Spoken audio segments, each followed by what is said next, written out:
Halo semua teman-teman, perkenalkan saya Niko dari Cluster Saintek tim KKN teman-teman yang bertugas di subunit 1. Pada ini saya akan memberikan info yang penting untuk teman-teman, terutama yang masih bersekolah di SD, SMP, SMA, ataupun SMK, yaitu tentang penggunaan software e-learning yang pada umumnya digunakan untuk pembelajaran jarak jauh. Jadi sudah hampir 2 tahun ya kita dilanda COVID dan kita mau tidak mau pindah dari pembelajaran tatap muka menjadi online. Nah, dalam prosesnya kendalanya banyak sekali, ada sinyal, kuota, aplikasi, dan mungkin ada lain-lain. Nah, jadi hari ini kita akan bahas beberapa software yang saya kira diperlukan untuk siswa agar belajar online itu lebih efektif. Nah, baik, kita mulai. Jadi saya bagi 3. Yang pertama ada software untuk meeting, yaitu software-software yang digunakan untuk pertemuan online. Kemudian yang dibahas ada Google Meet, Zoom, GatherTown, HearFM. Nah, kemudian yang kedua, software esensial untuk siswa, yaitu software yang digunakan untuk aktivitas akademik, biasanya untuk penggunaannya sehari-hari. Jadi yang dibahas ada Google Suits atau Google Tools pada umumnya, Rumah Belajar, Google Translate, Planner, atau Scheduler. Nah, yang terakhir, software belajar mandiri, yaitu software yang digunakan untuk pengayaan materi. Dan yang dibahas ada Khan Academy, Anki App, Ruang Guru, dan Duolingo. Oke, jadi kita akan bahas satu persatu. Untuk meeting, yang pertama ada Google Meet. Nah, jadi ini conference app yang saya kira paling terkenal dan paling mudah untuk digunakan. Kemudian, ya ini keluaran Google dan saya rasa sangat populer. Saya rasa semua orang sudah hampir semua tahu. Untuk kelebihannya sendiri, jadi ini cross-platform, bisa digunakan di smartphone ataupun di komputer. Dapat merekam meeting, jadi hasil meetingnya itu bisa direkam. Kemudian terdapat fasilitas whiteboard, bisa memunculkan caption atau subtitle, kemudian terintegrasi dengan Google Apps lainnya. Nah, tapi kekurangannya ada 2, yaitu yang pertama, untuk mendaftar wajib menggunakan Google Account, dan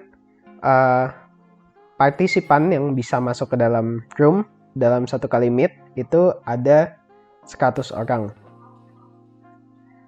Nah, ini screenshotnya saya tunjukkan. Jadi di sini bisa dilihat ada tampilan awalnya yang paling atas, kemudian disediakan whiteboard juga untuk menulis atau misalnya mendiskusikan sesuatu, bisa di brainstorm dan dibuat sketsanya di whiteboard. Kemudian di bawahnya ada tampilan share screen, yaitu kalau misalnya salah satu member meetingnya mau menunjukkan layar mereka ke orang lain yang ada di dalam ruangan. Kemudian ada in-call messages atau fitur chat. Nah, yang kedua ada Zoom, yaitu salah satu aplikasi conference yang tidak kalah populer, berbasis cloud, dan mulai hits setelah pandemi COVID ini dimulai. Umumnya Zoom ini digunakan di berbagai perusahaan, jadi populer kalau lingkungan bekerjanya profesional gitu ya. Nah, kelebihannya, yang pertama tersedia filter-filter unik untuk digunakan. Jadi misalnya kalau kameranya dinyalakan, bisa ditambahkan topi atau hidung hewan gitu. Nah, kemudian dapat mengirim file di chatnya. Jadi kalau dibandingkan Google Meet tadi itu tidak bisa. Kemudian lebih hemat data. Jadi lebih hemat data ini relatif. Jadi lebih hemat dibandingkan Google Meet. Tapi bukan berarti dia hemat. Nah, kemudian room security-nya lebih aman karena untuk join itu harus ada meeting ID dan password-nya. Kemudian tersedia pesan pribadi. Jadi kalau mau menghubungi orang lain di dalam room, bisa melalui fitur private message itu. Kemudian ada pengaturan video dan audio yang luas. Jadi bisa diatur pencahayaannya atau volumenya. Kemudian ini juga cross platform, di sini bisa menggunakan smartphone ataupun komputer. Nah, kekurangannya tadinya ini gratis, namun diubah menjadi durasi maksimal 40 menit untuk free versionnya. Dan sama seperti yang tadi, up to 100 partisipan. Nah, ini beberapa screenshotnya, ada tampilan saat baru masuk kalau menggunakan aplikasi di komputernya. Ini mungkin akan berbeda kalau di HP atau melalui web. Kemudian itu new meeting dan join bisa untuk membuat room atau join. Schedule untuk pengaturan penjadwalan. Kemudian itu ada tampilan juga saat sedang share screen. Kita melihat screen-nya orang. Nah, terus kemudian itu yang saya sebut tadi, fitur yang bisa menggunakan pesan pribadi. Jadi bisa dipilih apabila mau bicara ke orang tertentu. Dan pengiriman file juga ada. Baik, yang ketiga merupakan aplikasi conference yang lebih menarik untuk digunakan, tapi tidak sepopuler yang sebelumnya. Jadi, aplikasi ini namanya GatherTown, menyediakan ruangan visual untuk berinteraksi secara visual. Jadi nanti tampilannya itu akan mirip seperti permainan. Nah, kelebihannya yang pertama unik karena memiliki visualisasi conference itu. Kemudian tempat virtual ini bisa dikustomisasi tergantung dengan selera kita. Kemudian jelas fungsinya lebih entertainment, misalnya nanti bisa ditambahkan piano gitu, piano virtual. Kemudian interaksinya terasa lebih nyata dibandingkan aplikasi lain karena kita seperti sedang bermain menggunakan avatar kita. Nah, kekurangannya ini up to 25 partisipan saja untuk yang free-nya. Kemudian karena ini tidak umum, maka otomatis banyak fitur yang harus dipelajari terlebih dahulu. Dan yang terakhir, sinyalnya harus kuat. Dan kemungkinan karena ada tampilan seperti itu, mungkin kuotanya juga lebih besar. Nah, seperti di penjelasan tadi, memang ini seperti ada ruang virtualnya, seperti permainan. Jadi kita bisa berinteraksi dengan cara menggerakkan avatar kita. Kemudian kalau bertemu dengan teman, bisa mengobrol begitu. Kita bisa juga edit ruangannya dengan yang logonya seperti palu di situ. Dan di kiri atas bisa dilihat, jangan khawatir kalau baru pertama kali mendaftar, pasti diberikan tutorial atau panduan awal dulu. Terakhir, aplikasi yang dari meeting ini bernama Here FM. Merupakan aplikasi conference yang didesain agar terasa personal dan fleksibel. Jadi aplikasi ini tampilannya, kemudian settingnya itu mudah sekali untuk diubah dan dipersonalisasikan. Nah, kelebihannya dapat membuka file secara langsung. Kemudian pengaturan ukurannya fleksibel. Misalnya ada foto kita, bisa diatur ukurannya, diposisikan dimanapun. Kemudian Chrome yang dibuat itu permanen. Jadi kalau misalnya keluar, mau masuk lagi, itu sudah ada. Tidak perlu buat lagi dari awal. Kemudian banyak fungsi entertainment-nya juga. Nah, kekurangannya ini belum tersedia di smartphone. Sama seperti yang GatherTown tadi, belum ada untuk smartphone-nya. Saya belum coba juga. Tapi mungkin lebih baik untuk diakses melalui komputer. Kemudian belum umum dan guideline penggunaannya tidak tersedia. Jadi untuk fitur-fiturnya harus dieksplor sendiri. Nah, kita bisa lihat di sini. Jadi untuk tampilan Chrome-nya di sini, kelebihan yang paling terlihat, Chrome-nya bisa kita personalisasikan, dikasih stiker. Misalnya itu ada stiker-stiker SpongeBob gitu ya. Itu kan dipersonalisasikan. Kemudian diganti ukurannya. Bahkan wallpaper-nya itu yang berwarna grayscale itu kita yang setting sendiri. Kemudian di sini dapat membuka juga berbagai macam file secara langsung. Jadi kalau misalnya kita mau baca suatu file dokumen bersama-sama, bisa langsung dibuka dan seluruh peserta bisa lihat. Nah, kemudian di kanan juga ada banyak tuh fitur-fitur lain seperti warp, to-do list, poll, timer, text channel, dan lain-lain. Di sini juga menerima berbagai jenis file. Di situ bisa terlihat supportednya ada Google Sheet, Figma, PDF, itu bisa digunakan. Baik, sekarang kita masuk ke kategori esensial. Yang pertama saya rasa semua sudah tahu ya, yaitu Google Tools untuk seluruh jenjang, karena saya rasa semua jenjang sekarang membutuhkan tool-tool ini, walaupun penggunaannya tergantung. Misalnya anak SD berbeda dengan SMA. Nah, jadi ini bervariasi ya, ada mulai dari Google Gmail, kalender, Meet, Drive, Docs, Sheets, Slides, Form, Sites, Keep, dan lain-lain. Jadi ini produk-produk Google yang berbasis cloud. Pada dasarnya untuk satu-satu penggunaannya itu gratis, tapi kalau bisa juga dibeli secara bundle apabila membeli G Suite atau Google Workspace namanya sekarang. Nah, ini berapa screenshotnya. Saya kasih contoh yang 3 yang paling umum digunakan. Yang di paling atas ada Google Docs. Jadi Google Docs ini mirip seperti Microsoft Word. Isinya untuk menulis dokumen gitu ya. Misalnya menulis surat, menulis script gitu ya. Nah, itu bisa menggunakan ini.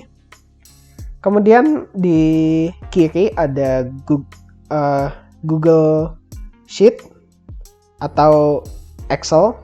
Nah, ini bisa digunakan untuk misalnya apabila membuat anggaran belanja atau membuat tabel-tabel, itu paling nyaman di Google Sheet. Kemudian di bawahnya ada Google Slide kalau ingin membuat presentasi. Jadi di sini juga sudah sangat nyaman juga untuk digunakan. Bisa diganti temanya, bisa mengimport dari tempat lain juga.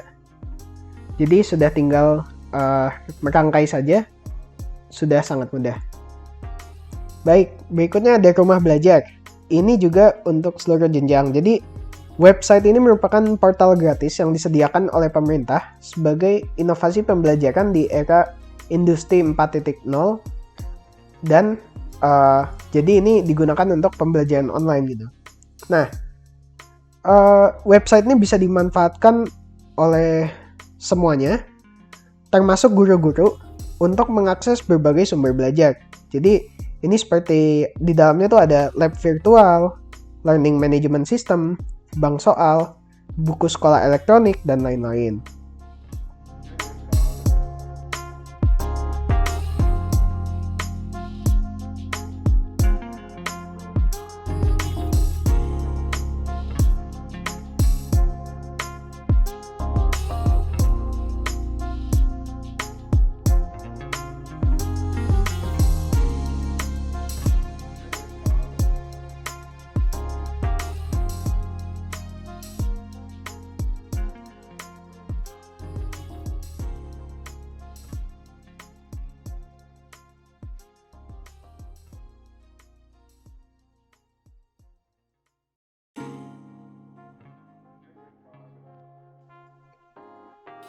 Nah, ini seperti ketinggalan salah satu produk Google lainnya, yaitu Google Translate. Sangat berguna apabila teman-teman sedang mempelajari bahasa asing, bahasa Inggris, atau mungkin bahasa lain, atau mencari sumber yang dari luar Indonesia. Jadi kalau misalnya mencari sumber pembelajaran, tapi bahasanya bukan bahasa Indonesia, nah itu bisa, untuk memahami, bisa ditranslatekan menggunakan Google Translate. Nah, Google Translate ini dapat digunakan untuk menerjemahkan lebih dari 100 bahasa berbeda. Yang terakhir di list ini adalah planner atau scheduler. Jadi ini penting sekali apabila kita belajar online. Kenapa? Fungsinya itu meliputi perencanaan PR, jadwal kelas, ujian, daftar guru, daftar kelas, daftar pengumuman. Itu bisa kita simpan ke dalam satu aplikasi ini. Begitu.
Baik, akhirnya kita sampai juga di sesi terakhir, yaitu aplikasi yang digunakan untuk belajar mandiri atau pengayaan materi. Nah, jadi untuk belajar mandiri ini, itu sangat banyak sebetulnya. Mulai dari yang gratis sampai berbayar, mulai dari yang dari luar Indonesia sampai buatan karya anak bangsa kita sendiri. Nah, saya akan menjelaskan berapa saja yang saya kira recommended paling bermanfaat. Yang pertama ada Khan Academy. Jadi ini website yang sangat terkenal karena konten pembelajarannya dapat diakses secara gratis dan ada banyak sekali. Jadi berbagai subjek mulai dari matematika sampai kesenian ini bisa diakses. Kemudian ada latihan-latihan soalnya. Ini pun bisa diakses dengan cara mendaftar. Nah, kontennya semuanya terstandar dan dapat diakses dengan gratis.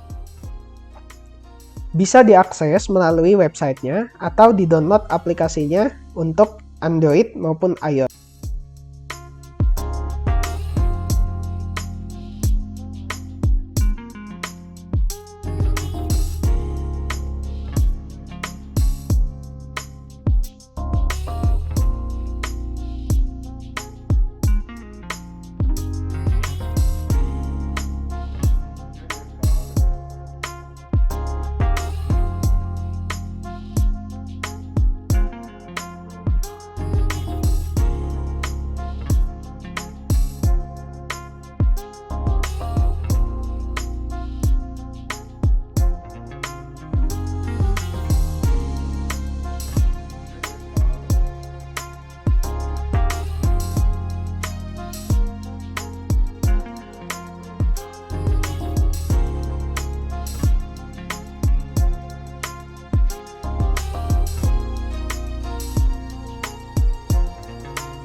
Berikutnya ada Anki App. Aplikasi ini digunakan untuk menghafal. Jadi apapun yang mau dipelajari, apakah itu sejarah, biologi, nama-nama negara, bisa dijadikan kartu di sini dan digunakan untuk menghafal. Jadi ini ada banyak alternatif dan versinya. Silakan dicari saja yang paling sesuai dan sesuai kebutuhan. Nah, fitur-fiturnya ini menyediakan kartu yang dapat digunakan untuk menghafal. Kemudian di sini juga menyediakan statistik penggunaannya. Jadi kartu-kartu ini kan dipakai untuk menghafal. Kita bisa lihat apakah kita sudah hafal atau belum gitu. Bagaimana pengaruhnya terhadap proses penghafalan kita. Nah, di sini bisa disediakan statistiknya.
Kemudian ada Ruang Guru, merupakan layanan belajar online.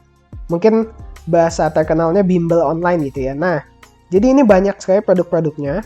Dan walaupun memang berbayar gitu ya, setahu saya ada banyak penawaran promo ataupun beasiswa untuk layanan ini. Mungkin bisa dicek sendiri. Berapa fiturnya diantaranya ada kursus online, konsultasi online, tryout online, rangkuman dan artikel. Jadi ini saya rasa cocok untuk teman-teman yang mau menghadapi ujian masuk ke sekolah atau universitas tertentu nantinya yang mau melanjutkan begitu ya.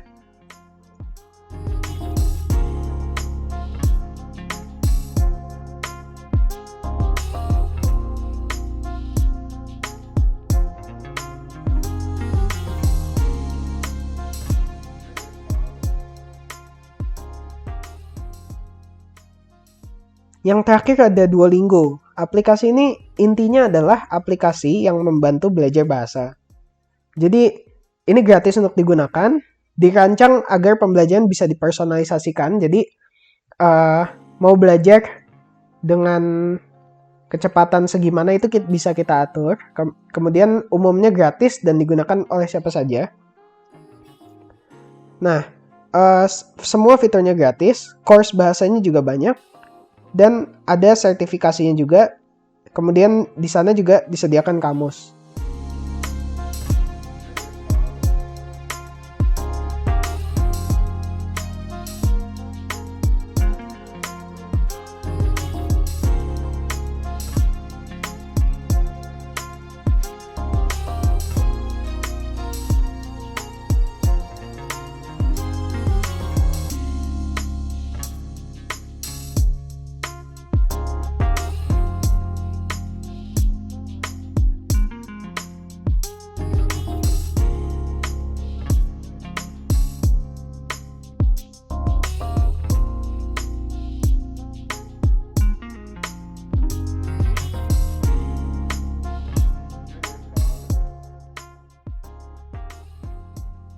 Baik, sebelum sesinya diakhiri, berikut beberapa tips dari saya mengenai pembelajaran jarak jauh. Karena ya kita tahu bahwa memang pada dasarnya belajar online itu memang sulit dan tentunya banyak sekali kendalanya ya. Kemudian banyak kendalanya yaitu entah sinyal maupun device yang digunakan gitu. Atau bisa juga banyak yang mengeluh pembelajaran online itu tidak efektif gitu ya. Nah, harapannya dengan tips ini bisa lebih dimaksimalkan pembelajarannya. Yang pertama, aturlah tempat belajar sesuai dengan kenyamanan. Jadi misalnya kalau terganggu dengan suara, bisa mencari tempat yang sepi, atau kalau gelap itu bisa mencari tempat yang penerangannya cukup baik. Jadi tidak selalu memerlukan uang lebih, tapi bisa saja kita akali gitu dengan cara menyusun ruangan kita dengan baik gitu. Kemudian yang kedua, matikan aplikasi atau gadget lain saat belajar online agar tidak mengganggu. Nah, jadi tentu saja banyak sekali kejadian di mana aplikasi lain itu mengganggu kita. Jadi misalnya seharusnya jam 4 kita belajar, tapi ternyata kita terganggu karena bermain game gitu, atau misalnya dikirimi message oleh teman-teman kita melalui sosial media. Nah, idealnya kita bisa matikan dulu aplikasi tersebut atau gadget yang lain yang mengganggu, kemudian kita bisa mulai belajar mandiri. Nah, kemudian yang ketiga, buat jadwal belajar yang dapat ditepati. Nah, ini bisa dengan menggunakan planner, scheduler yang saya jelaskan tadi, atau dengan menggunakan Google Calendar, salah satu Google Tools yang saya juga sudah jelaskan tadi. Kemudian keempat, makan dan tidur yang teratur. Nah, beberapa riset mengatakan bahwa kondisi lapar ini dapat mengurangi konsentrasi kita, dan tidur yang cukup itu sangat diperlukan agar tidak mengantuk saat belajar. Yang terakhir, review pelajaran secara mandiri. Setelah selesai belajar online di atas, ada baiknya kita kembali membaca materi agar tidak lupa. Jadi ini bisa dengan online course atau dengan aplikasi yang saya beritahu tadi, Anki App gitu. Kita bisa review kembali. Sekian penjelasan dari saya. Semoga bermanfaat untuk teman-teman siswa-siswi semua di daerah Temon. Terima kasih.